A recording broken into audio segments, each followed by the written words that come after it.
So an easy fix for this would really be to just do some reference checking, talk to these references. And I know there's some guidelines that you have to follow references, which we'll talk about in a moment. But again, just ask if he's done the specific job that you're actually hiring them for.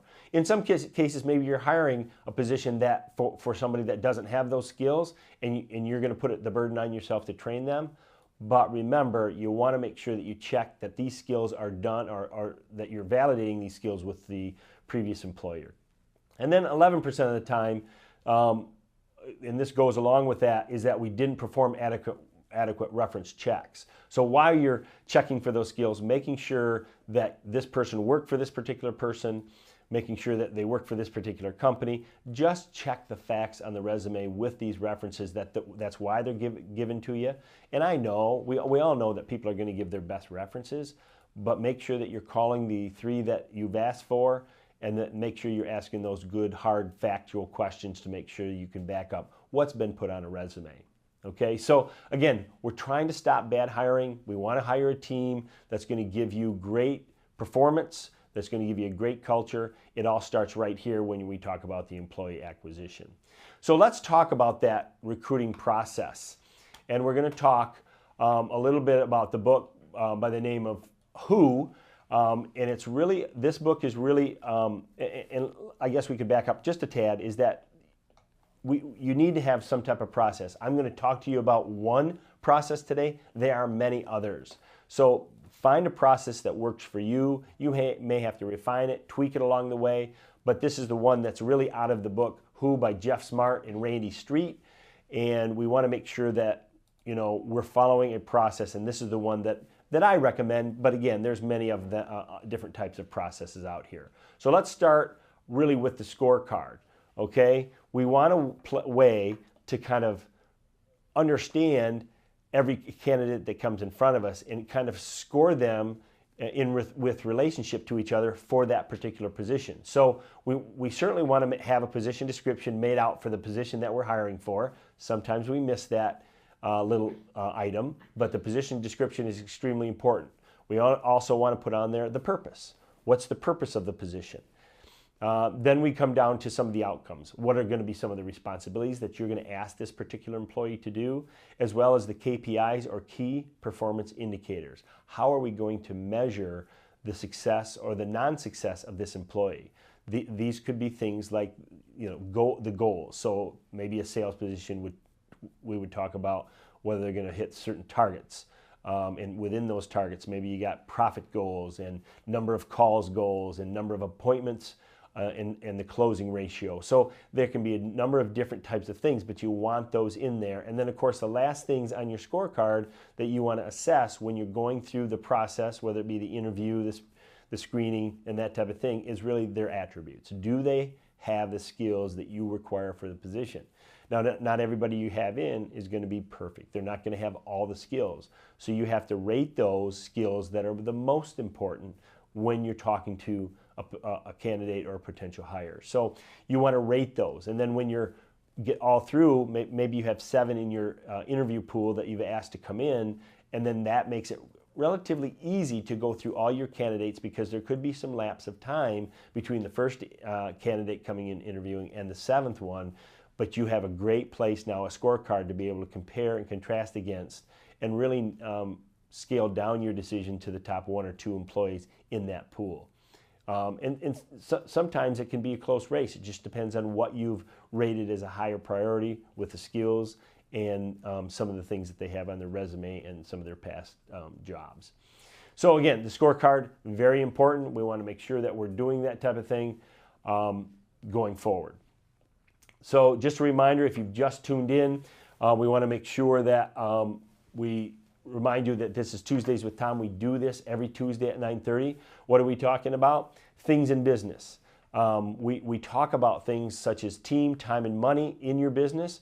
We want to make sure that that when you're asking the questions on our Facebook Live feed, that we're answering those questions. So don't be shy.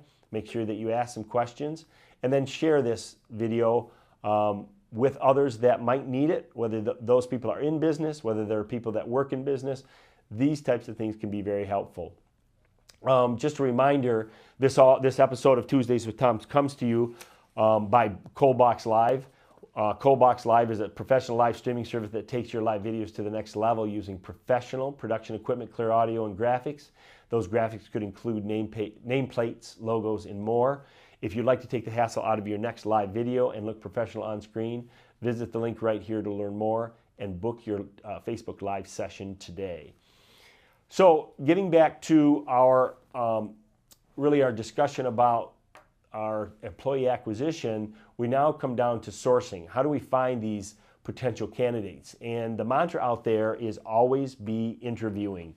Even though you have all your positions filled, we feel at AdvoCoach that you should always be going through the interview process, because you just never know, one, when an employee is going to leave, unbeknownst to you, all of a sudden, or when you're going to come upon a great candidate. And if you do come upon a great candidate, you might find a way to put them into your organization, whether you have an opening or not. So keep that in mind when you're looking for candidates, that this needs to be something that you're always doing in your business, always be interviewing. So the next piece of our interview process or employee acquisition process is what we call sourcing. Okay, so how do we find these potential employees or candidates? One of the best, the highest quality way we can find something is talk to the people that you know. So these could be your professional and personal networks to get referrals from them, or your employees. So why would we do that? Well, typically one of the sayings is that birds of a feather flock together. So if you feel that you have some great employees, they probably hang around with people that are just as good or just as quality of employees. So talk to the people that you know, your professional relationships, even your clients. I know a lot of your clients would be flattered if you would come to them and say, hey, you know what, Mr. or Mrs. Client, we're looking for some new employees. This is the type of responsibility, and we'd love to have your input on our next hire. They would be very flattered. Certainly a way to strengthen the relationship between you and your current clients is to take, maybe the top 5 and ask the question. Certainly opens up your personal network as far as finding potential employees. So, and then some of your personal networks, people that you know in your community, if you're sitting at a soccer game or a basketball game, let people know that you are looking for quality employees. And depending on what level or what type of job, you certainly have the opportunity to fill it as well. And then your employees. Many of my clients have an incentive program for their employees to pass along good referrals for employees. This is smart to do. We want to make sure that we're doing everything that we can to get the word out that we're looking for employees. And it's funny how sometimes through the strangest of connections, some of the best employees happen. So get the word out. It shouldn't be any secret that you're trying to hire somebody for certain positions. Get the word out and let people know going forward. Another place, some recruiters, if it depends on the job, is large enough, or maybe it's some researchers that on the side look for potential candidates, look for people that are very networked or connected in your community that may know a lot of people. Get in some networking groups, visit some networking groups, and again, get the word out that you're looking. Another sometimes an overlooked area is LinkedIn. They do a good job of having opportunities for potential employees there. That's one of the big things they do, LinkedIn. So make sure that one, you have an account and that you're researching the job boards or the job opportunities there. People are constantly looking there. There's also online job portals. I know in our community there's certainly a online board for jobs, people looking for jobs, but also people posting jobs. So again, make sure as well as you can to get the word out that you're looking for an opportunity to find some good quality candidates. We want to. I know that the next thing we want to discuss on here is really we want to talk a little bit about some of the other online portals that are available. We have ZipRecruiter. That's an online portal. We have places like Indeed, and we also have places like Glassdoor. So these are places that you can post jobs on. Yes, many of them are pay portals that you have to pay money, But again, it's a great way to get good employee advertisements out there and start filling the pipeline full of good quality candidates. So remember, those online portals like that, invaluable. Depending on the type of job you have to kind of get a feel for the different types of online portals and try to understand what they do well, what type of jobs they attract, and that type of thing. Want to welcome Chaz Carrillo. Thank you for attending today, Chaz. Good to see you today. So again, these are ways to fill up the pipeline and making sure that you're getting good referrals into the pipeline going forward. Let's talk about what the next step would be, and that is once we get this pool of candidates down, we want to make sure that we're going to be selecting them properly. So there's a few things. When we get into selecting, we have a few things that we want to really talk about, and that is we want to screen them properly. We want to make sure that we're grading them out, and that's going to be using the scorecard. We want to make sure that we're interviewing, so we're going to have things such as the focused interview and the reference interview going forward. So we need to make sure that we're selecting, have a process in place for the selection criteria.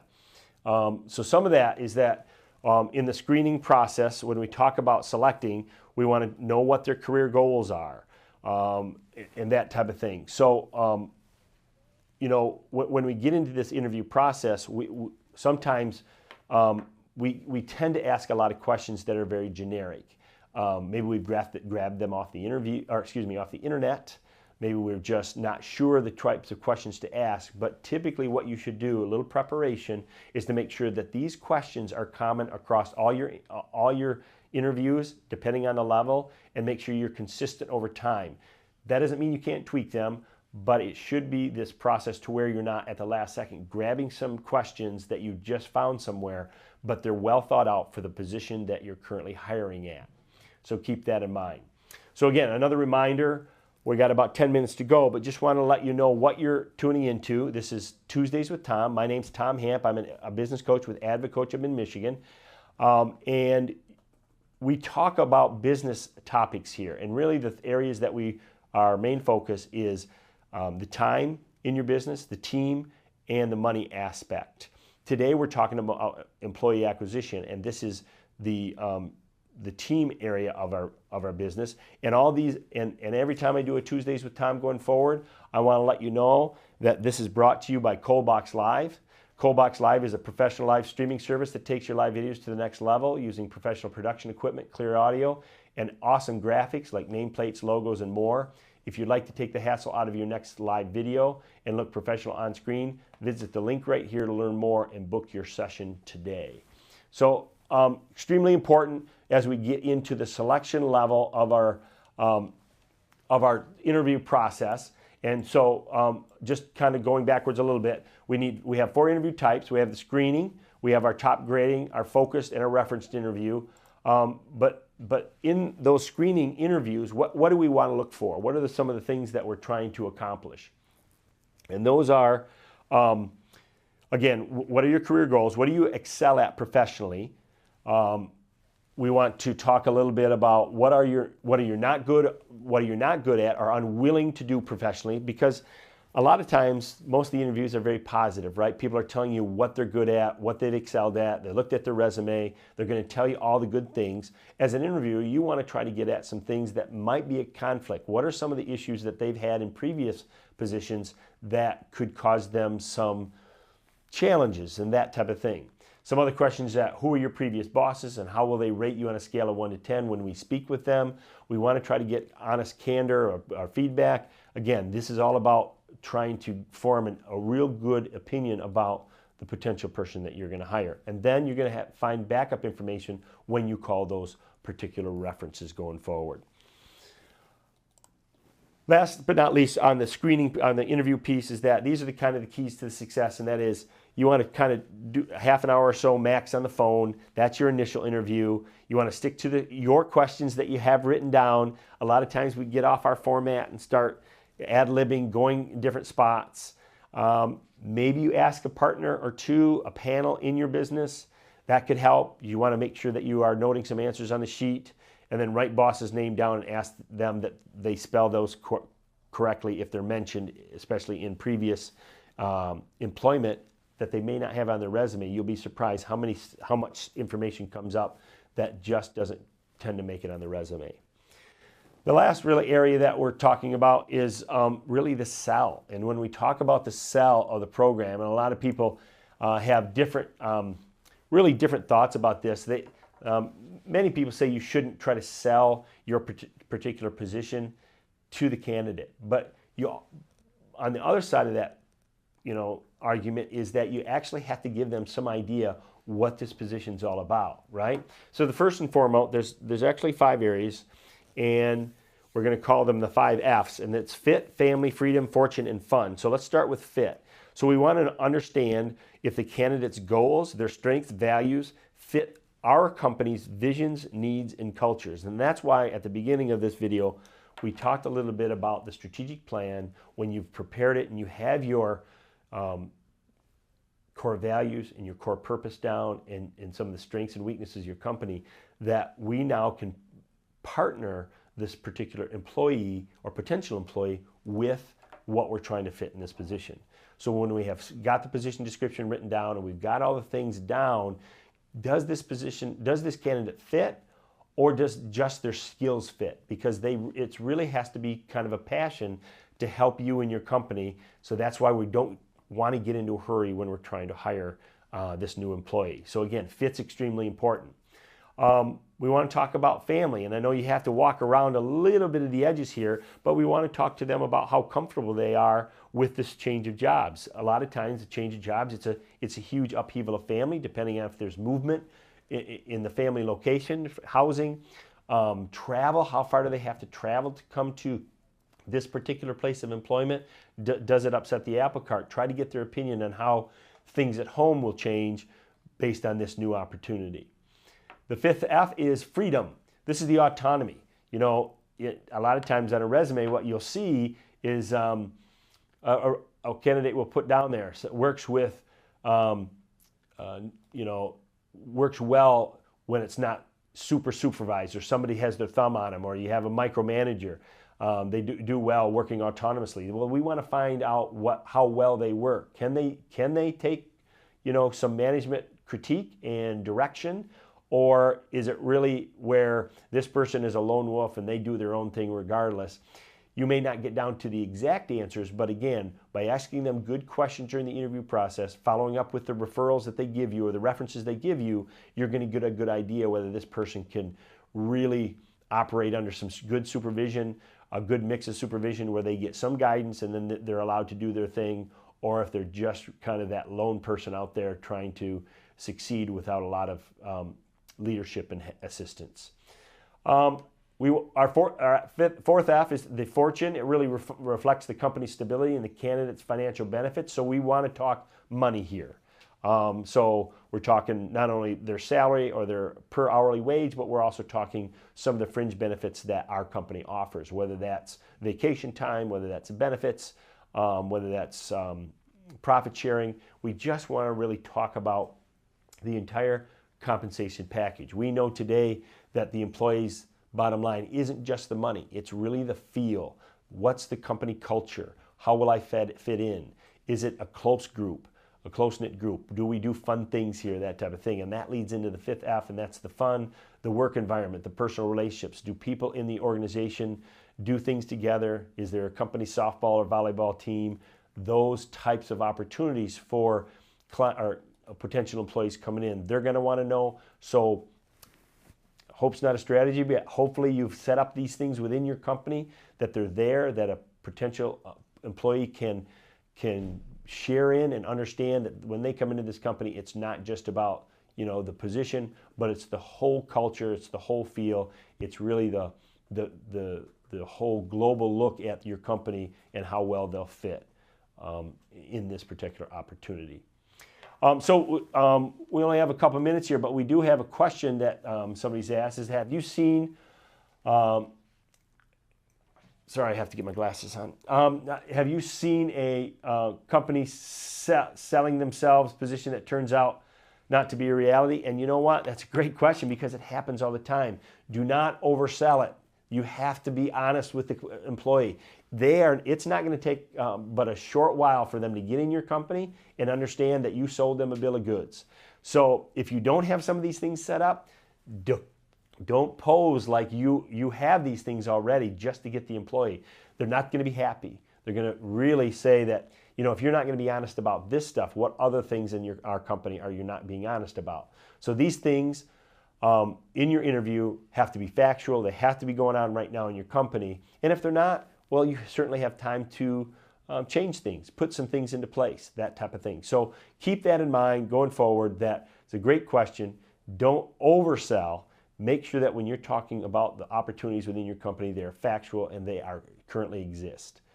So that's going to wrap up this Tuesdays with Tom. We want to thank you guys for joining us. Remember that we do this every Tuesday at 9:30. My name's Tom Hamp, business coach with AdvoCoach of Mid-Michigan, and we help you with business issues and topics.